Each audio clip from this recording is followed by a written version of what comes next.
ಇದರಲ್ಲಿ ಸ್ವಲ್ಪ ಇನ್ಫಾರ್ಮೇಷನ್ ಇದೆ ಅನ್ನಿಸ್ತು. ಈಗ ನಾವಿರೋ ಮನೇಲಿ ತುಂಬ ಚಿಕ್ಕ ಕಿಟಕಿ ಇರೋದು.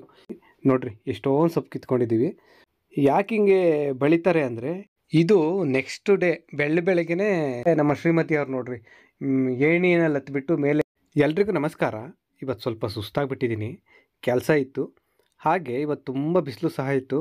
ನೋಡಿ ನಮ್ಮ ಕರುಗೆ ಮೇವು ಕೊಯ್ದಿಕ್ಕಿದ್ದೀನಿ, ಹಾಗೆ ಮೇವು ಹಾಕಿದ್ದೀನಿ. ಇದು ಸ್ವಲ್ಪ ಹಳೆಯ ವ್ಲಾಗು, ಲೇಟಾಗಿ ಹಾಕ್ತಿದ್ದೀನಿ, ಕ್ಷಮೆ ಇರಲಿ. ನಮ್ಮ ಮನೇಲಿ ಲಿಂಟ್ಲು ಹಾಕ್ಬೇಕು ಮಾಡಿದ ವ್ಲಾಗ್ ಇದು, ಮರ್ತೋಗ್ಬಿಟ್ಟಿದ್ದೆ. ಏನೋ ಹುಡುಕ್ಬೇಕಾದ್ರೆ ಈ ವಿಡಿಯೋ ಫೈಲ್ ಸಿಕ್ತು. ಇದರಲ್ಲಿ ಸ್ವಲ್ಪ ಇನ್ಫಾರ್ಮೇಷನ್ ಇದೆ ಅನ್ನಿಸ್ತು. ಹೊಸ್ದಾಗಿ ಮನೆ ಕಟ್ಟೋರಿಗೆ ಸ್ವಲ್ಪ ಯೂಸ್ ಆಗುತ್ತೆ ಅನ್ನಿಸ್ತು. ಅದಕ್ಕೆ ಈಗ ಅಪ್ಲೋಡ್ ಮಾಡ್ತಾಯಿದ್ದೀನಿ. ಇವತ್ತು ಸೆಂಟ್ರಿಂಗ್ನವ್ರು ಕೆಲಸಕ್ಕೆ ಬಂದವ್ರೆ. ನಾನು ಆಗಲೇ ಹೇಳಿದ್ನಲ್ಲ, ಲಿಂಟ್ಲು ಲೆವೆಲ್ಗೆ ಬಂದೈತೆ ಮನೆ ಅಂತ. ಈ ಟೈಮಲ್ಲಿ ಕಿಟಕಿ ಸಜ್ಜೆ ಮತ್ತು ಮನೆ ಒಳಗಡೆ ಸೆಲ್ಫು ಹಾಗೆ ಗೋಡೆ ಮೇಲೆ ಸುತ್ತ ಕಂಬಿ ಕಟ್ತಾರೆ, ಅದನ್ನೇ ಲಿಂಟ್ಲು ಹಾಕೋದು ಅನ್ನೋದು. ಇವರು ಬೆಳಗ್ಗೆ ತಿಂಡಿ ತಿನ್ಕೊಂಡೇ ಬಂದಿದ್ದರು. ತಿಂಡಿ ಬೇಡ, ಮಧ್ಯಾಹ್ನ ಊಟ ಸಾಕು ಅಂದಿದ್ರು. ಅದಕ್ಕೆ ನಮ್ಮ ಶ್ರೀಮತಿಯವರು ಮಧ್ಯಾಹ್ನ ಊಟ ತೊಗೊಂಡು ಬಂದಿದ್ದರು. ಊಟ ತಂದಿಟ್ಟು ಇವ್ರಿಗೋಸ್ಕರ ಊಟಕ್ಕೆ ಇಡೋದಕ್ಕೆ ಕಾಯ್ತಾಯಿದ್ರೆ, ಇವರು ಒಂದು ಸ್ವಲ್ಪ ಕೆಲಸ ಇತ್ತು, ಆ ಕೆಲಸ ಮುಗಿಸ್ಬರ್ತೀವಿ ಒಂದೇ ಸಲ ಅಂತ ಹೇಳಿದ್ರು. ನಮ್ಮ ಶ್ರೀಮತಿಯವರು ಅವ್ರು ಬರೋದನ್ನೇ ಕಾಯ್ಕೊಂಡು ನೋಡ್ಕೊಂಡು ನಿಂತಿದ್ರು ಕೆಲಸ ಮಾಡೋದು. ಆಮೇಲೆ ಊಟ ಆದಮೇಲೆ ಮೆಟ್ಲು ಹಾಕೋದಕ್ಕೆ ಸೆಂಟ್ರಿಂಗ್ ಹಾಕ್ತಾವ್ರೆ. ಕೆಲವರು ದಕ್ಷಿಣ ಉತ್ತರಕ್ಕೆ ಹಾಕ್ತಾರೆ, ನಾವು ಪಶ್ಚಿಮ ಪೂರ್ವಕ್ಕೆ ಹಾಕಿಸ್ತಿದ್ದೀವಿ. ಅಂದರೆ ಪಶ್ಚಿಮಕ್ಕೆ ಮುಖ ಮಾಡಿ ಹತ್ತಿ ಆಮೇಲೆ ಪೂರ್ವಕ್ಕೆ ಮುಖ ಮಾಡಿ ಟೆರೆಸ್ ಮೇಲೆ ಹೋಗೋ ಥರ ಈ ಥರ ಮೆಟ್ಲು ಹಾಕಿಸ್ತಿದ್ದೀವಿ. ನಿನ್ನೆ ಸೆಂಟ್ರಿಂಗ್ ಕೆಲಸ ಮುಗಿಸಿದ್ರು. ಇದು ಮಾರನೇ ದಿನದ ವ್ಲಾಗು. ಗಾರೆ ಕೆಲಸದವ್ರು ಬಂದವರು ಇವತ್ತು. ಅವ್ರಿಗೆ ನಮ್ಮ ಶ್ರೀಮತಿಯವರು ತಿಂಡಿ ತಂದರು. ಜೊತೆಗೆ ನಮ್ಮ ಜಾಣೆ ಮಗಳೂ ಬಂದವಳೆ. ನಮ್ಮ ಶ್ರೀಮತಿಯವರು ಅವ್ರಿಗೆಲ್ಲ ತಿಂಡಿ ಕೊಡ್ತಿದ್ರೆ, ನಮ್ಮ ಜಾಣೆ ಮಗಳು ಮನೆಯೆಲ್ಲ ಓಡಾಡ್ಕೊಂಡು ನೋಡ್ತಾ ಇದ್ಲು. ಅದರಲ್ಲೂ ನಮ್ಮ ರೂಮಲ್ಲಿರೋ ಕಿಟಕಿ ಅವಳಿಗಂತೂ ತುಂಬ ಇಷ್ಟ ಆಯಿತು. ನಾವು ಈ ಹೊಸ ಮನೆಗೆ ಬಂದಮೇಲೆ ಸಂಜೆ ಹೊತ್ತು ಈ ಕಿಟಕಿ ಪಕ್ಕದಲ್ಲೇ ಕೂತ್ಕೊಂಡೇ ಓದ್ಕೋತೀನಿ, ಬರ್ಕೋತೀನಿ, ಇಲ್ಲಿ ಎಷ್ಟು ಚೆನ್ನಾಗಿ ಗಾಳಿ ಎಲ್ಲ ಬರುತ್ತೆ ಅಂತ ಹೇಳ್ತಾ ಇದ್ಲು. ಈಗ ನಾವಿರೋ ಮನೇಲಿ ತುಂಬ ಚಿಕ್ಕ ಕಿಟಕಿ ಇರೋದು. ಎಷ್ಟು ಚಿಕ್ಕದು ಅಂದರೆ, ಈ ಕಿಟಕಿನಲ್ಲಿ ಒಂದು ಕಾಲು ಭಾಗ ಆಯ್ತಷ್ಟೇ. ಅದಕ್ಕೆ ಈ ದೊಡ್ಡ ಕಿಟಕಿ ನೋಡಿ ಅವ್ಳಿಗೇನೋ ಒಂಥರ ಖುಷಿ. ಅವ್ರಿಗೆಲ್ಲ ತಿಂಡಿ ಕೊಟ್ಟಾದಮೇಲೆ ನಾವು ಸೊಪ್ಪು ಕಿತ್ಕೊಳ್ಳೋಣ ಅಂತ ಬಂದ್ವಿ. ಇದು ನಮ್ಮ ಚಿಕ್ಕಪ್ಪ ಅವ್ರದ್ದು ಹೊಲ. ಅವರು ಇಲ್ಲಿ ಸೊಪ್ಪು ತರಕಾರಿ ಎಲ್ಲ ಬೆಳೀತಾರೆ. ನಮ್ಮ ಶ್ರೀಮತಿಯವರು ಮಧ್ಯಾಹ್ನ ಸಾಂಬಾರಿಗೆ ಏನೂ ತರಕಾರಿ ಇಲ್ಲ ಅಂತ ಅಂದರು.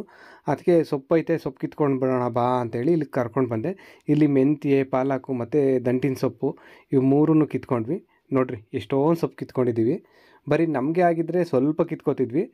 ಕೆಲಸಕ್ಕೆ ಬಂದವರಲ್ಲ, ಜಾಸ್ತಿ ಜನ ಇದ್ದಾರೆ, ಅವ್ರಿಗೆಲ್ಲ ಬೇಕಲ್ವ, ಅದಕ್ಕೆ ಸ್ವಲ್ಪ ಜಾಸ್ತಿನೇ ಕಿತ್ಕೊಂಡಿರೋದು. ನಮ್ಮ ಶ್ರೀಮತಿಯವ್ರೀಗ ಸೊಪ್ಪು ಸೋಸ್ಕೋತಾ ಅವರೇ, ಸಾಂಬಾರಿಗೆ ರೆಡಿ ಮಾಡ್ಕೋಬೇಕಲ್ವ. ನಾವು ತಂದಿರೋದ್ರಲ್ಲಿ ಮೆಂತ್ಯ ಸೊಪ್ಪು ಸ್ವಲ್ಪ ಬಲ್ತಿತ್ತು, ಅದಕ್ಕೆ ಬರೀ ಅದ್ರ ಎಲೆ ಮಾತ್ರ ಬಿಡಿಸ್ಕೊಂಡು ಆ ಕಡ್ಡಿನೆಲ್ಲ ತೆಗೆದಾಕ್ತಿದ್ರು. ಇದೆಲ್ಲ ಸೊಪ್ಪು ಸೇರಿಸ್ಕೊಂಡು, ಇದೆಲ್ಲ ಬೆರಕೆ ಸೊಪ್ಪಲ್ವ, ಇದೆಲ್ಲ ಹಾಕಿ ಮಸ್ಸೊಪ್ಪು ಮಾಡ್ತಾರೆ.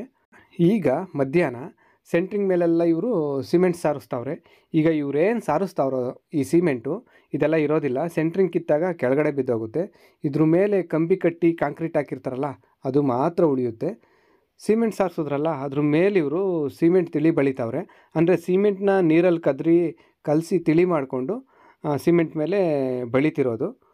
ಅಂದರೆ ಫಿನಿಶಿಂಗ್ ನೈಸಾಗಿರುತ್ತೆ, ಅದಕ್ಕೆ ಹಿಂಗೆ ಬಳಿತಾ ಇರ್ತಾರೆ.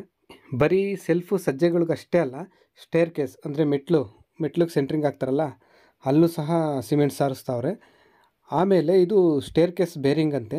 ಮೆಟ್ಲಿಗೆ ಕಂಬಿ ಕಟ್ಟಿದಾಗ ಇಲ್ಲೂ ಸಹ ಕಂಬಿ ಹಾಕಿ ಕಾಂಕ್ರೀಟ್ ಹಾಕ್ತಾರಂತೆ. ಮೆಟ್ಲು ಲೋಡೆಲ್ಲ ಇದ್ರ ಮೇಲೆ ಇರುತ್ತಂತೆ. ನೋಡಿ, ಗಾರೆ ಕೆಲಸದವ್ರಿಗೂ ಎಷ್ಟೊಂದು ರಿಸ್ಕ್ ಇರುತ್ತೆ. ಹೈಟ್ ಸಾಕಾಗಲ್ಲ ಅಂತ ಹೇಳ್ಬಿಟ್ಟು ಒಂದು ಬಕೆಟ್ ಗೊಬ್ಬರ ಹಾಕಿ ಅದ್ರ ಮೇಲೆ ಎತ್ತರಕ್ಕೆ ಇಟ್ಟಿಗೆ ಜೋಡಿಸಿ ಅದ್ರ ಮೇಲೆ ನಿಂತು ಇಲ್ಲಿ ಸಿಮೆಂಟ್ ತಿಳಿ ಬಳಿತಾವ್ರೆ. ದುಡ್ಡಿದ್ರೆ ಮನೆ ಏನೋ ಕಟ್ಟಿಸ್ಬೋದು, ಆದರೆ ಆ ಮನೆ ಕಟ್ಟೋಕೆ ಎಷ್ಟು ಕೈಗಳು ಕೆಲಸ ಮಾಡಬೇಕಲ್ವ. ಇವ್ರೀಗ ಸಿಮೆಂಟ್ ಸಾರಿಸೋದ್ರಲ್ಲ, ಅದ್ರ ಮೇಲೆ ಆಯಿಲ್ಲು ಸಗಣಿ ಬಳಿಯೋಕ್ಕೆ ಬಂದವ್ರೆ. ಮೊದಲು ಸಗಣಿ ಕದ್ರಕ್ಕಂತಾರೆ, ನೀರಲ್ಲಿ ಚೆನ್ನಾಗಿ ಸಗಣಿ ಹಾಕಿ ಕದ್ರು ಬಿಟ್ಟು ಅದನ್ನು ಸೋಸ್ಕೋಬೇಕು. ನೋಡಿ, ಗೋಣಿ ಚೀಲದಲ್ಲಿ ಸೋಸ್ತಾವ್ರೆ. ಹಿಂಗೆ ಸೋಸೋದು ಯಾಕೆ ಅಂದರೆ, ಸಗಣಿನಲ್ಲಿ ಗಸಿ ಇರುತ್ತಲ್ಲ, ಆ ಗಸಿ ಎಲ್ಲ ಬರಬಾರ್ದು, ಬರೀ ತಿಳಿ ಮಾತ್ರ ಬರಬೇಕು ಅಂತ. ಇದು ಸೋಸಿರೋ ಸಗಣಿ ತಿಳಿ. ಇದಕ್ಕೇ ಇವ್ರಿಗೆ ಸ್ವಲ್ಪ ವೇಸ್ಟ್ ಆಯಿಲ್, ಟೂ ವೀಲರ್ದು ವೇಸ್ಟ್ ಆಯಿಲ್ ಇರುತ್ತಲ್ಲ, ಅದನ್ನು ಸೇರಿಸ್ಕೊಂಡು ಎರಡೂ ಚೆನ್ನಾಗಿ ಮಿಕ್ಸ್ ಮಾಡ್ಕೊಂಡಾದಮೇಲೆ, ನೆನ್ನೆ ಸಿಮೆಂಟ್ ಸಾರಿಸಿ ಅದ್ರ ಮೇಲೆ ಸಿಮೆಂಟ್ ಮೇಲೆ ತಿಳಿ ಬೆಳೆದಿದ್ರಲ್ಲ, ಅದ್ರ ಮೇಲೆ ಈ ಆಯಿಲ್ನ ಮತ್ತು ಸಗಣಿ ಮಿಕ್ಸ್ ಮಾಡ್ಕೊಂಡಿದ್ರಲ್ಲ ಅದನ್ನು ಬಳಿತಾರೆ. ಯಾಕೆ ಹಿಂಗೆ ಬಳಿತಾರೆ ಅಂದರೆ, ಈ ಥರ ಆಯಿಲ್ ಬಳಿದ್ರೆ ಕಂಬಿಗೆ ಕಾಂಕ್ರೀಟ್ಗೆ ಅಂಟ್ಕೊಂಡ್ದಂಗೆ ಈ ಸಿಮೆಂಟ್ ಸಾರಿಸೋರಲ್ಲ, ಆ ಸಿಮೆಂಟೆಲ್ಲ ಈಸಿಯಾಗಿ ಕೆಳಗಡೆ ಬಿದ್ದೋಗುತ್ತೆ. ಹಾಗಾಗಿ ಇದು ನೆಕ್ಸ್ಟ್ ಡೇ ಬೆಳಗ್ಗೆನೇ ಕಂಬಿ ಕಟ್ಟೋರು ಬಂದವ್ರೆ. ಟೀ ಕೇಳಿದ್ರು, ಕಾಲ್ ಮಾಡಿ ಹೇಳಿದ್ರು ಕೆಲ್ಸಕ್ಕೆ ಬಂದಿದ್ದೀವಿ ಅಂತ. ಸರಿ ಅಂತ ಅವ್ರಿಗೆ ಟೀ ತಂದು ಕೊಟ್ಟೆ. ಇವ್ರ ಪಾಡಿಗೆ ಇವ್ರ ಕೆಲಸ ತುಂಬ ಫಾಸ್ಟಾಗಿ ಮಾಡಿಕೊಂಡ್ರು.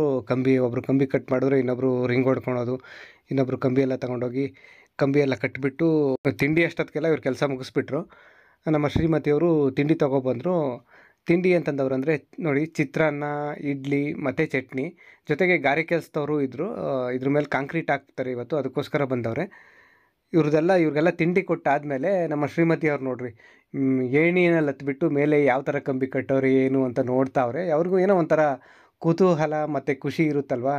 ಹಾಗಾಗಿ ಕಂಬಿ ಕೆಲಸದವ್ರೇನೋ ತಿಂಡಿ ಟೈಮ್ಗೆಲ್ಲ ಅವ್ರ ಕೆಲಸ ಮುಗಿಸ್ಬಿಟ್ಟು ತಿಂಡಿ ತಿಂದ್ಬಿಟ್ಟು ಹೋಗ್ಬಿಟ್ರು. ಈಗ ನಿಜವಾಗ್ಲೂ ಕೆಲಸ ಇರೋದೇ ಗಾರೆ ಕೆಲಸದವ್ರದ್ದು. ಸೆಲ್ಫು, ಸಜ್ಜೆ ಮತ್ತು ಮೆಟ್ಲಿಗೆಲ್ಲ ಹಾಕಿದ್ರಲ್ಲ ಕಂಬಿ, ಅದಕ್ಕೆಲ್ಲ ಕಾಂಕ್ರೀಟ್ ಹಾಕ್ಬೇಕು ಇವರು. ಇವರೆಲ್ಲ ಒಂದು ಕಡೆ ಕಾಂಕ್ರೀಟ್ ಕಲಿಸ್ಕೊಂಡು ಹೆಲ್ಪರ್ಗಳು ಬಂದವ್ರ ಜೊತೆಲಿ ಇದಕ್ಕೆಲ್ಲ ಕಾಂಕ್ರೀಟ್ ಹಾಕೋತಾ ಅವ್ರು ನೋಡ್ರಿ ಕಲಿಸಿ. ಮೆಟ್ಲಿಗೆ, ಸೆಲ್ಫು, ಸಜ್ಜೆ ಮತ್ತು ಗೋಡೆ ಮೇಲೆ ಕಂಬಿ ಕಟ್ಟಿದ್ರಲ್ಲ, ಅದಕ್ಕೆ ಎಲ್ಲೆಲ್ಲಿ ಕಡೆ ಇದಕ್ಕೆ ಕಂಬಿ ಕಟ್ಟಿದ್ರು ಎಲ್ಲ ಕಡೆನೂ ಕಾಂಕ್ರೀಟ್ ಕಲಸಿ ಕಾಂಕ್ರೀಟ್ ಹಾಕಿ ಇವತ್ತೇ ಇವ್ರ ಕೆಲಸ ಮುಗಿಸ್ಕೊಂಡ್ರು. ಮತ್ತೆ ನೆಕ್ಸ್ಟ್ ಏನು ಕೆಲಸ, ಮನೆ ಕೆಲಸ ಮತ್ತೆ ಮುಂದುವರೆದಾಗ ನಿಮ್ಮ ಜೊತೆ ವಿಡಿಯೋನ ಹಂಚ್ಕೋತೀನಿ. ಸದ್ಯಕ್ಕೆ ಇವತ್ತಿನ ಬ್ಲಾಗ್ನ ಇಲ್ಲಿಗೆ ಮುಗಿಸ್ತಿದ್ದೀನಿ. ಮತ್ತೊಂದು ಬ್ಲಾಗಲ್ಲಿ ಮತ್ತೆ ಸಿಗೋಣ. ಎಲ್ರಿಗೂ ಒಳ್ಳೆಯದಾಗಲಿ. ಧನ್ಯವಾದ.